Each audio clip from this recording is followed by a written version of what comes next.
I saw on Twitter. I was this right here took me by surprise. I saw this right before the show. Now, I know that Doge Designer on Twitter is probably not the most reliable source of news, but I did see. But I was trying to find some details that President Trump has paused all military aid to Ukraine. I gotta say. If you go to Addy Goes Live, my second channel, I did 2 videos on that press conference. The first video I just watched like the last 15 minutes, which is basically what the news covered and pretended that the rest of it didn't happen. And then in the second video, I watched the entire interview from the very beginning in order to try and get full context. Quincy says, going to run now. Hope you'll be consistent this time. Thanks, man, Kenzo. Be sure to stop by, and I hope you get some good dinner. Be safe. It's freaking late in Cape Town right now. They're 6 or 7 hours ahead. I think 6 hours ahead. Yeah, so it's almost 2 a.m. Dude, just call delivery. Delivery, man. Don't go out. I'm scared for you. No, I'm not scared for you. You'll be fine. But yeah, so... President, so if this is when I watched that interview, I tried my best. I tried my absolute best to watch it with a non-biased view. And I think I even said in one of the videos that I want to state my bias up front. I will have a bias that leans towards favoring Trump because I voted for him. I voted for him in 2020, and I voted for him back in November of 2024. Now, I am not a staunch supporter of Trump. I am not one of these people that, he could punch a baby and then they would say, well, the baby had it coming, or the baby shouldn't have been in Trump's fist, in the way of Trump's fist. So, Kenzo says, I do this all the time. I'll be fine. Cheers. Good luck, man. So, I'm not a staunch defender of Trump. There are things he's done already in his presidency. There's a couple of things he's done where I've been like, I don't quite agree with that, right? But a lot of what he's done, I do agree with. So I will state it up front. I will have a bias where I lean favoring Trump. However, I think that if the bias was on, like, I would say that I am like 60, maybe 65% in favor of Trump when it comes to my bias. I would say that I don't have a purely balanced bias, but I would say that I am not, so in love with everything he does that I can't see the truth, or I'd like to think that at least. Point is, I watched that entire interview, and Trump said some stupid things. He acted stupid, like he was being Trump. For the most part, Trump was Trump. But from what I saw from Zelensky was a man who was so Zelensky seemed really irritated that Trump wasn't bending over backwards to give Ukraine everything they wanted. And he was really pissed off when it was suggested to him that Ukraine might have to make concessions in order for there to be peace. And I think Zelensky even went so far as to saying that there will be no peace if we have to make concessions.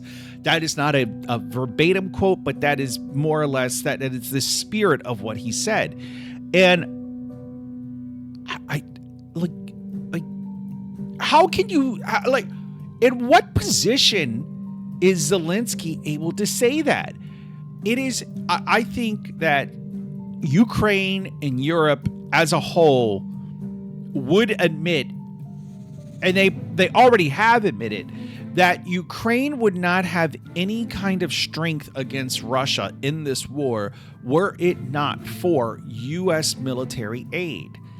And for Zelensky to have this kind of posturing, this tough guy posturing, when he's propped up by the United States, it was bizarre. It was like, well, was Zelensky thinking that he could guilt the U.S. into giving him everything? I didn't understand it.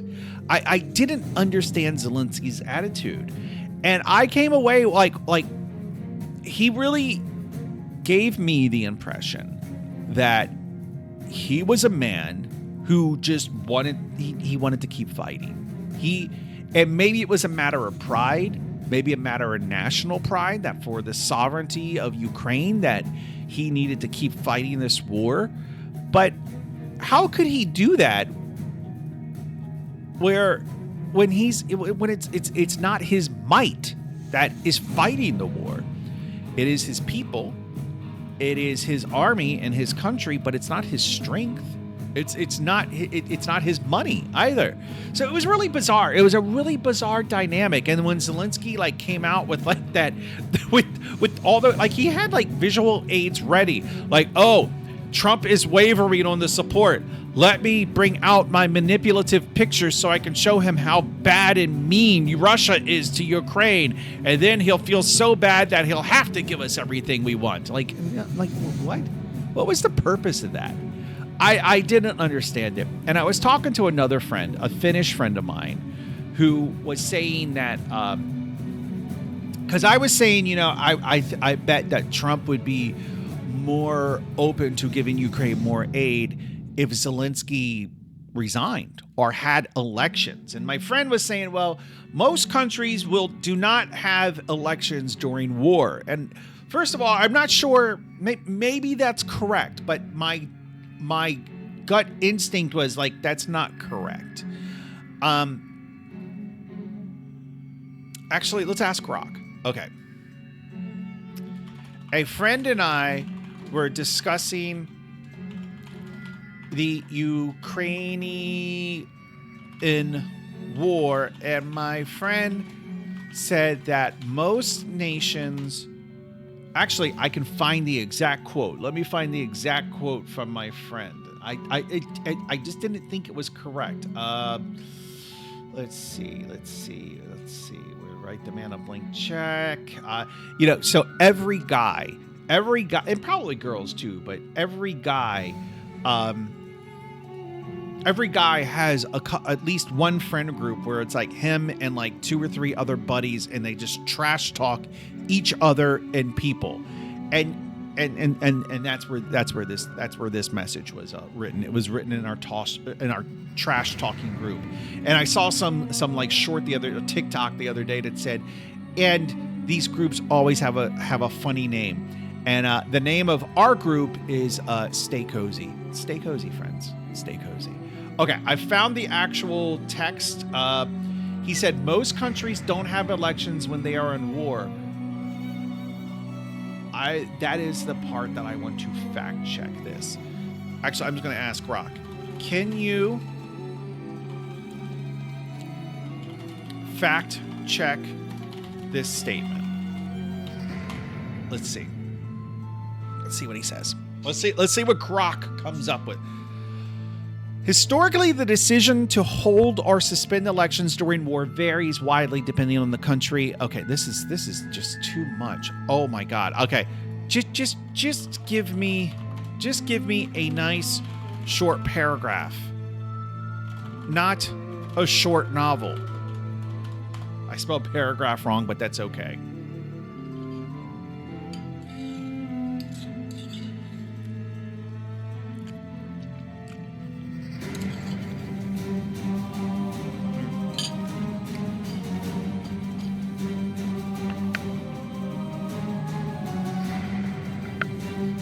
The statement, most countries don't have elections when they are in war, is not universally true. And to my friend's defense, he wasn't claiming that it was.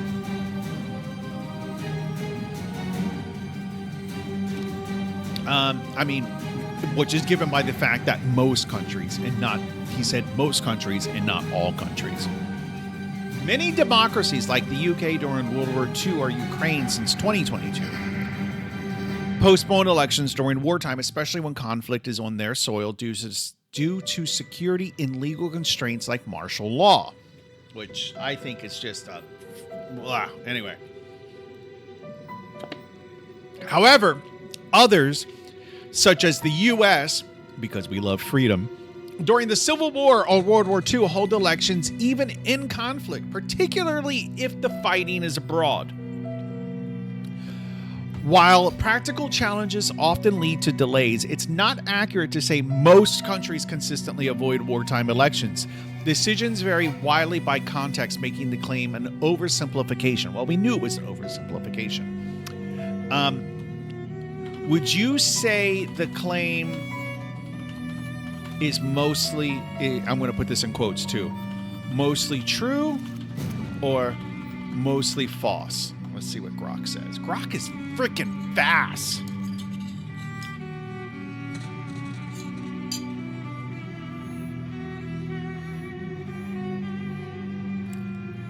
I'd say the claim most countries do not have elections when they are in war is mostly false. While many countries do postpone elections during wartime, there are plenty of examples where elections proceed, like the US, blah, blah, blah. Oh, in Australia, with about 194 countries and no clear majority pattern, since decisions hinge on specific circumstances rather than a universal rule, it's an overgeneralization to say most avoid wartime elections. Contact matters too much for a blanket mostly true. Yeah, I think so too. And that's what I told my friend. Like I said that my instinct feels like that's wrong. I'm sorry. I gotta savor the last few minutes of my Mr. Lee.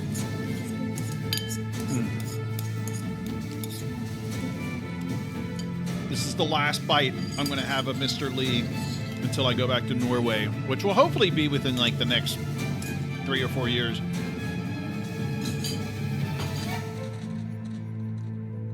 Oh, so good. Oh my God, Mr. Lee. Oh, Mr. Lee. Oh, look, how do you do it, Mr. Lee? Oh, so good. I'm saving this image. And because this is my favorite flavor of Mr. Lee, too. And wait a minute. I'm going to do something. Oh, my wife just came upstairs. It terrified me. Okay, give me a sec. I want to do something else. We're going to do... Oh, Mr. Lee. So good. Okay, let me just do this. Easy. Easy. We're going to do this. Oh, here we go. There we go. That's what I want right there. I want Mr. Lee to be prominent. I want the people to know of the beauty that is Mr. Lee. So good. So yummy.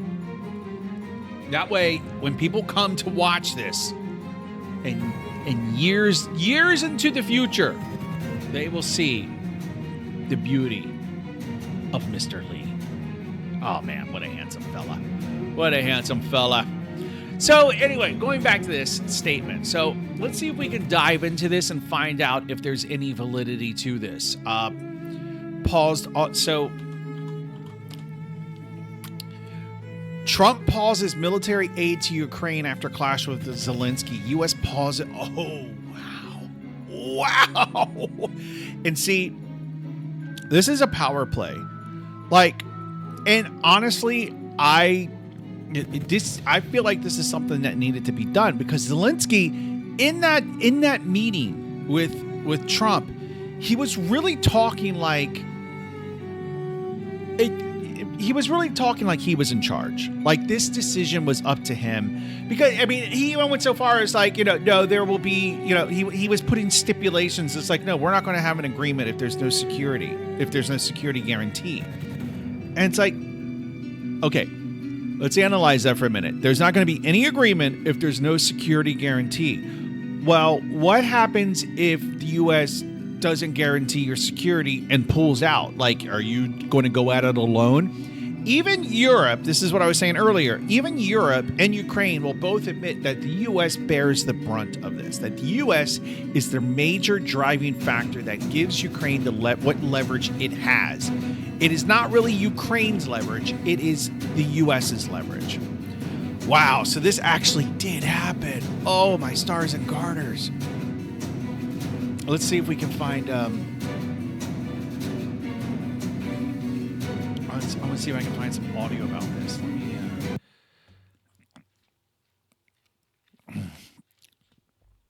Wow. Wow, we're really suspending...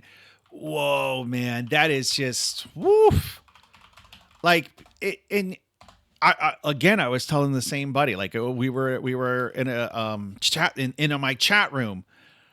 Okay, let's see what this is. Donald. Okay, this is Sky News, Fox. Okay, this one live now from Fox. The Ukrainian president and the U.S. president. Wait, that's over 50. That's 52 minutes long. I don't need something that long. That's a short. That's too short. Let's just do no. That's a stream.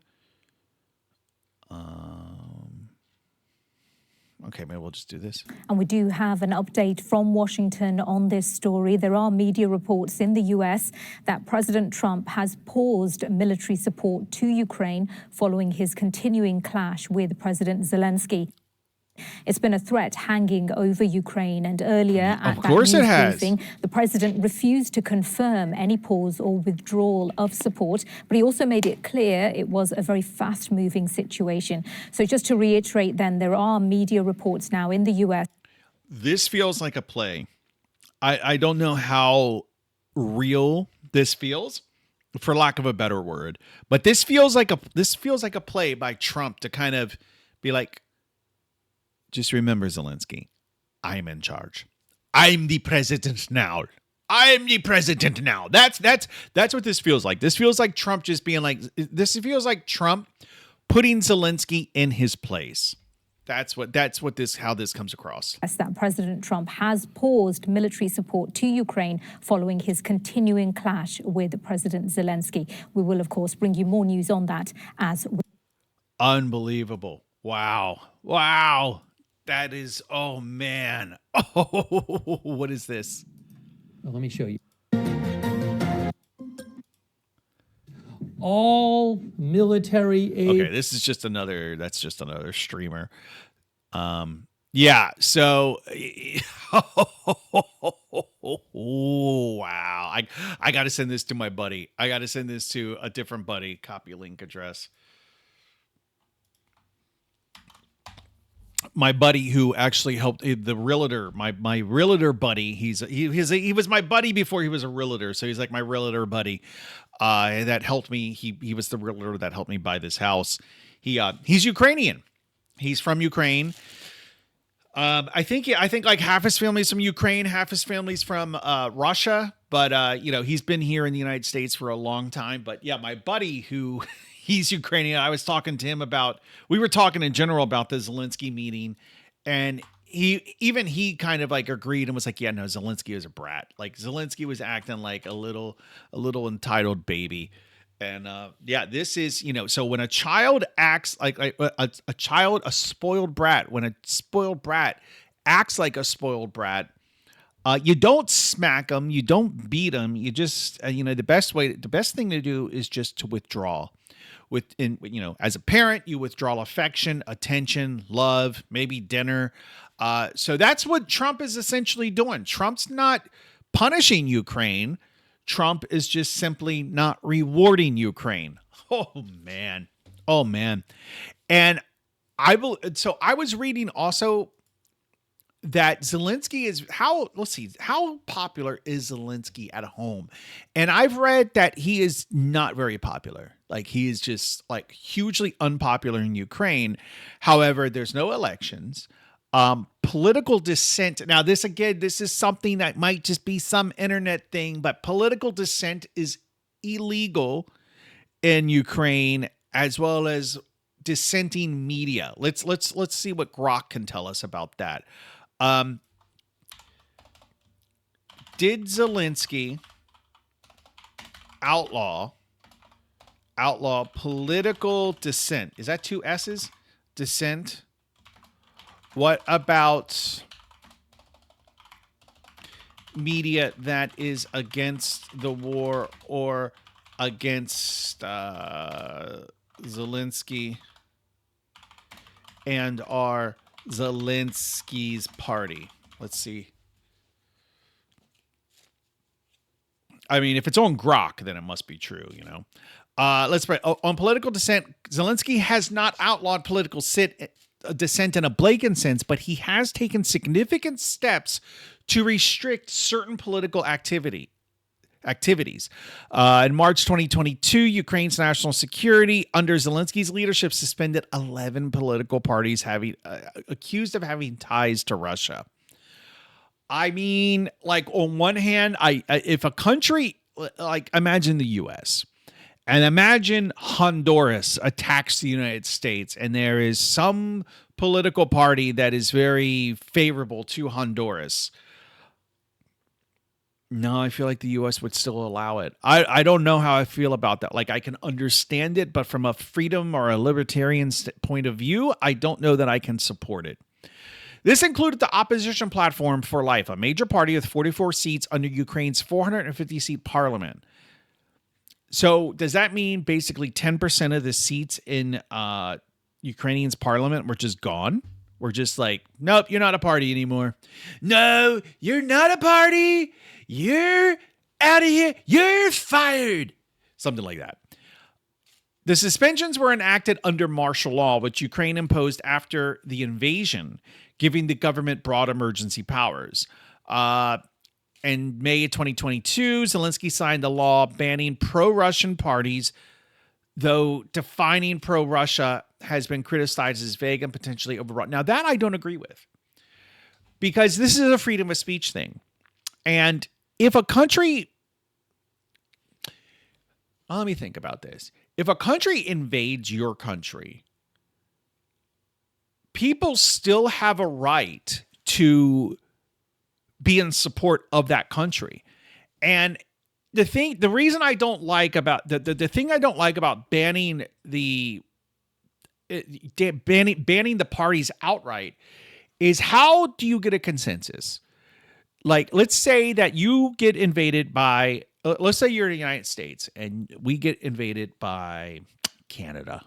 I mean, I know it's laughable. I know. You probably chuckled just at the thought of it. But let's say we got invaded by Canada. And if you outlaw, let's say the Republicans, they're in support of this, or like one of our parties, they're in support. If you outlaw that party, you're basically saying those people are not allowed to participate in government. The problem with that, one of the problems with it, is that what happens if the majority of the people are in that political party? Now, suddenly, like 60% of the people, they're for the Canadian invasion because they all just love Trudeau that much.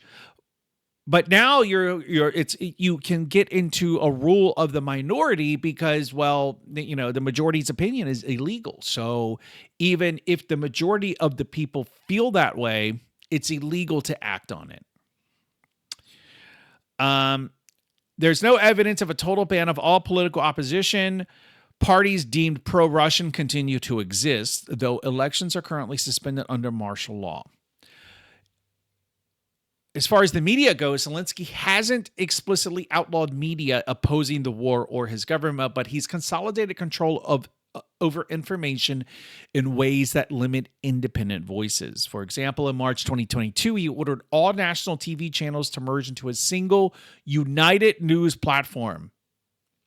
Privately owned outlets were excluded from this platform and faced broadcast restrictions. Earlier in 2021, Zelensky sanctioned 3 pro-Russian TV channels, shutting them down for alleged Kremlin propaganda, a move predating full-scale... Now, that I don't like. This whole thing about propaganda. That's Russian propaganda. That's pro-Russian propaganda. I mean, that's literally just saying that is a point of view with which I disagree. That is an outlet publishing media with which I disagree. So it's propaganda, and by calling something propaganda, the intent is to delegitimize and the source or the media itself, therefore trying to make it seem that, that's just Russian propaganda. So it's either BS or it's a lie, which I guess is the same thing. But that is the purpose of calling it Russian propaganda. Critics say these sanctions suppress media dissent, as outlets critical of Zelensky or the war effort have been sidelined or pressured. Some independent media and online platforms still do operate, so there's not a total ban, though martial law restricts public protests and certain speech deemed harmful to national security. That just sounds bad all around. That just sounds bad. And then what was the last thing? Oh, the picture. What is this? The picture. Okay, this is just like a summary of everything. So, I guess it is it is a bit of an overstatement to say Zelensky outlawed, dissenting parties and outlawed, media that disagrees with him. Yes, that is just wrong. But I guess he really hasn't done anything to suggest that he is willing to let go of power. And I think that is also a concern that United States has. Yeah. So this is wow. Let's see if we can get. I'm trying to find a video with maybe some details on this. Donald Trump reportedly pauses. These are all shorts. Can I get something that's a little longer? Let's see. Duration under 4. No, let's just keep it like this. Russia pauses military aid. We'll just get rid of says White House. I'm surprised there's not more on this. Breaking. U.S. pausing all military aid.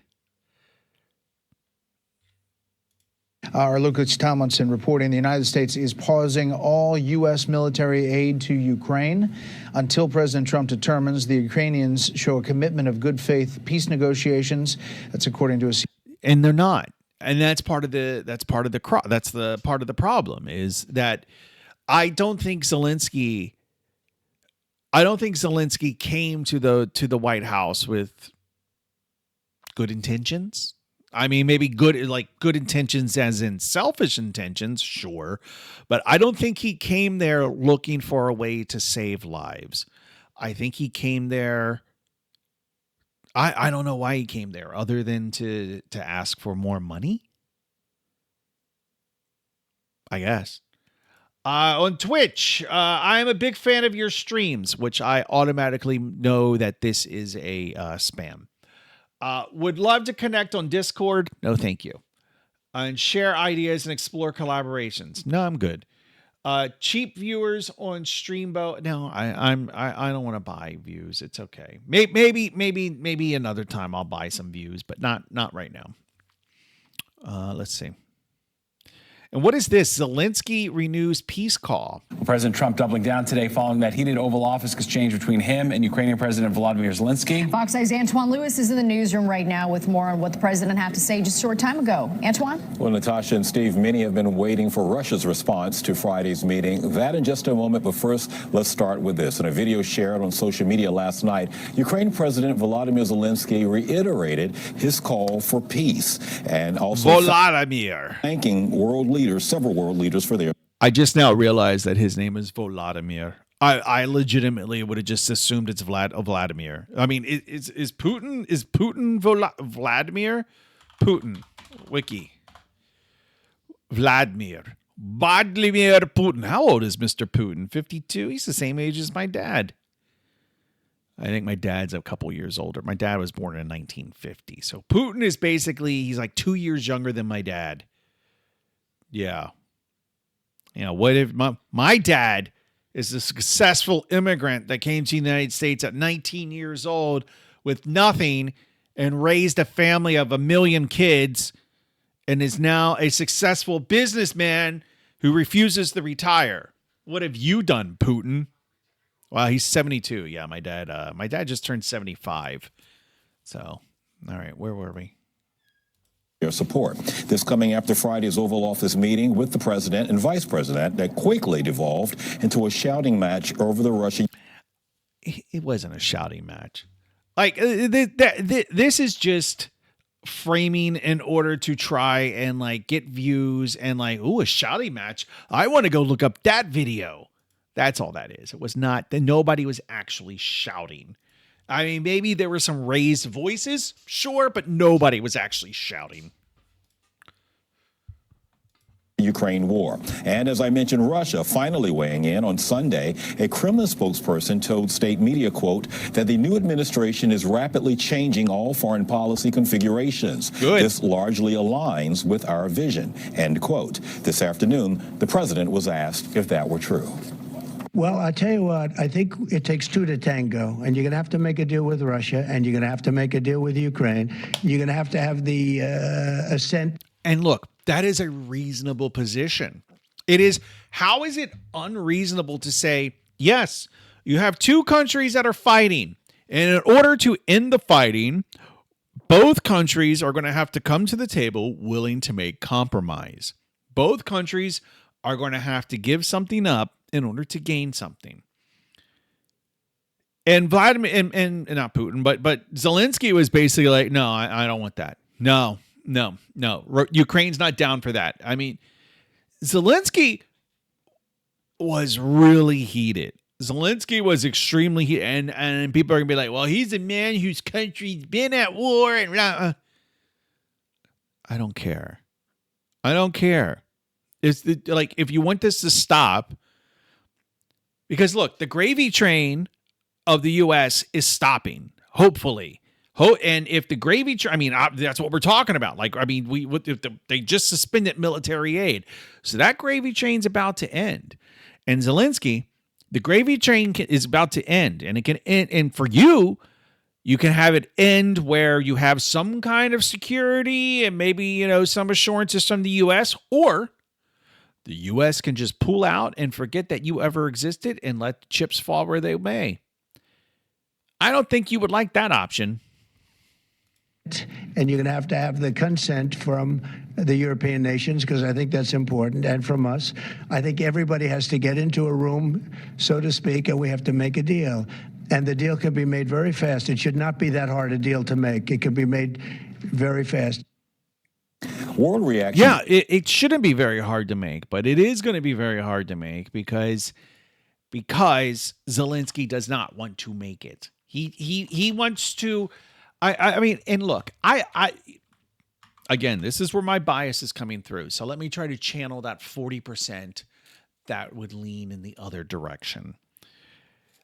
I suppose if we take a generous point of view, from Zelensky's point of view, Russia invaded and occupies sovereign territory of Ukraine, and Zelensky wants that back, which I can understand, and that makes sense. But you know what? It's not the U.S.'s responsibility to get it back for Ukraine. The United States, and I've been saying this for years and years and years, the United States should not be the acting police force of the world. And I believe that is what Zelensky wants us to do. Friday's Oval Office meltdown has been on display. Take a look at this float from Germany's Carnival Parade, which depicts President Trump and Russian President Vladimir Putin squeezing Volodymyr Zelensky in tandem. Friday's tense meeting continues to divide politicians both here and internationally. On Sunday, many world leaders gathered for a summit. Trump is essentially being criticized because he is not vehemently opposed or hating Putin. That is the issue, that Trump does not hate Putin enough. And if he does not hate Putin enough, well, then he must be in bed with Putin, both figuratively and literally. I mean, it's 2025, so anything's possible. Co-organized by London that included Germany, Canada, France, Italy, Poland, and Spain, among other countries, as well as NATO's Secretary General. Organizers say the purpose of the meeting was twofold: to show support to Ukraine while also trying to carve out a path to peaceful resolution in the ongoing war, which began when Russia invaded Ukraine 3 years ago. We also see is European countries really ramping up to help with security guarantees for the moment when a peace deal. This was another thing that I saw that I thought was hilarious. Let's take a liberal point of view on this.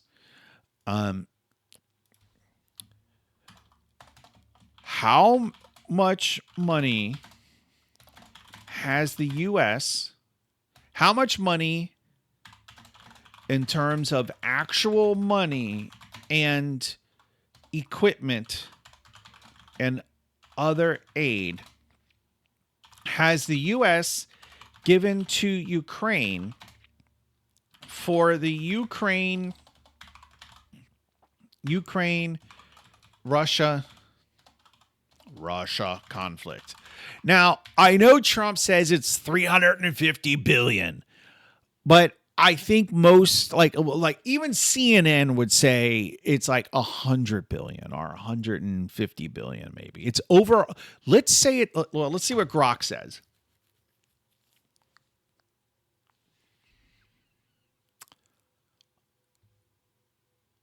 U.S. has delivered approximately 46 billion in direct financial support. 46 equipment, military, 65.9 billion in military assistance. So that's 111. We'll call it 110, just to round down. 110 billion. And then other aid. Beyond direct financial military support, the U.S. has allocated funds for broader efforts tied, such as humanitarian assistance, intelligence support. Oh my God. And replenishing U.S. stockpiles. So that's about, like, just in this paragraph alone, that's what, 22, and wait, financially adds roughly. So total other aid outside strict military financial categories adds roughly 20 to 30 billion. So in total, Congress has authorized about $175 billion in emergency funds since 2022 across 5 supplemental bills. So let's say $150 billion. Starmer, isn't that? Yes. Starmer pledges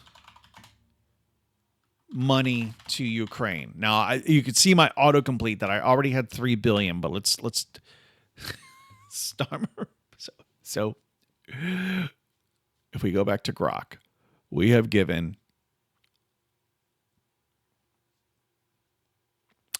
estimates vary due to multi-year spending timelines and incomplete delivery data, but the U.S. has likely provided 100 to 110 billion in combined money, equipment, and other aid specifically to you. So let's say $100 billion. $100 billion. And the UK, Starmer recently pledged.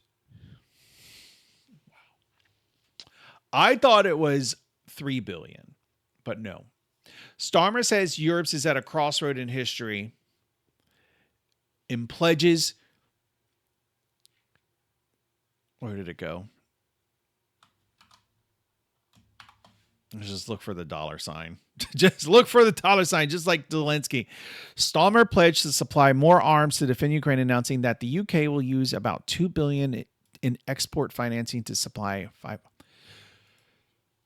So the U.S., at a minimum, has given $100 billion to Ukraine.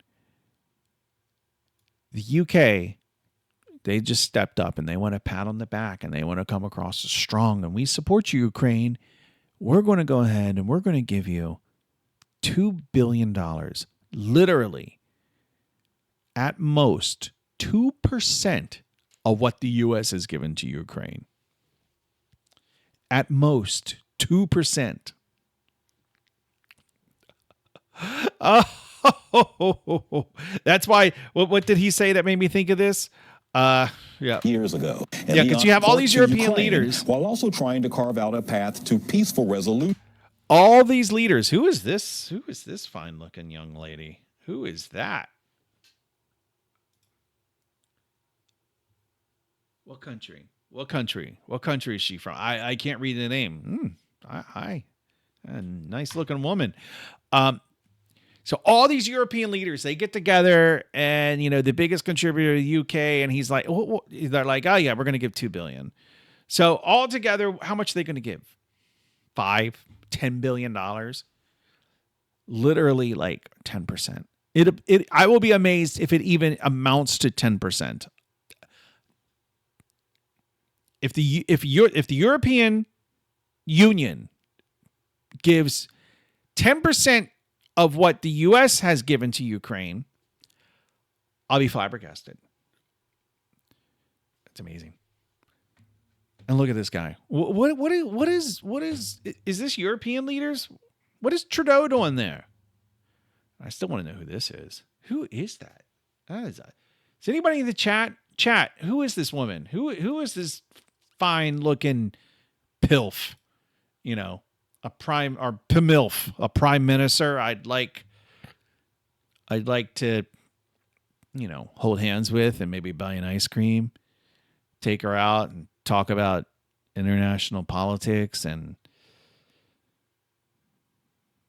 food. Maybe have a glass of wine, sit back and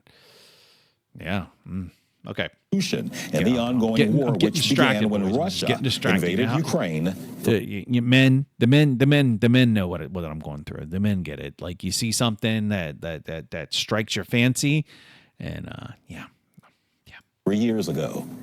We also see is European countries really ramping up to help with security guarantees. Oh, are they? The European countries they're ramping up the security guarantees. That's cute. Who is Mark Rutte? Is he German? Polish? Oh, he's the Secretary General of NATO. He's Belgian, isn't he? No, he's Dutch. He's Belgian. Come on. If you're from Belgium or the Netherlands, it's basically the same thing. For the moment when a peace deal would be struck. Obviously, there is no deal yet. There is no ceasefire yet. But we have to prepare for that moment and making sure that European countries are willing to help out with the security guarantees. On Friday in the Oval Office. Oh, come on. Okay, what's Trudeau going to do? President Zelensky pointed out. And, you know, I was watching something about the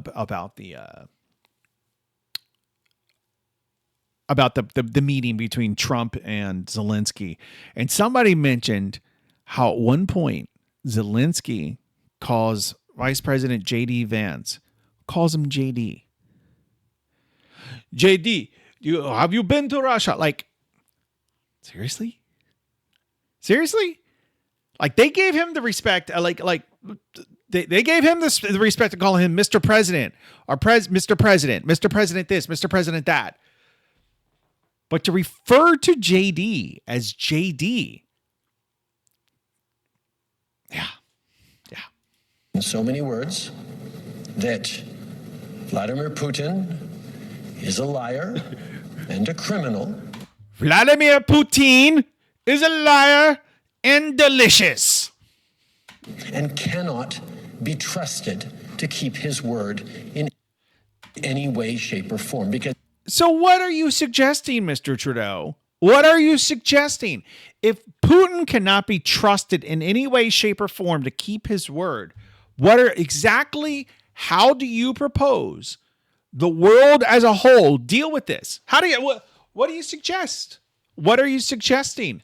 Oh, I know what he's suggesting, because that's what they all want. He's suggesting World War III. That's what they all want.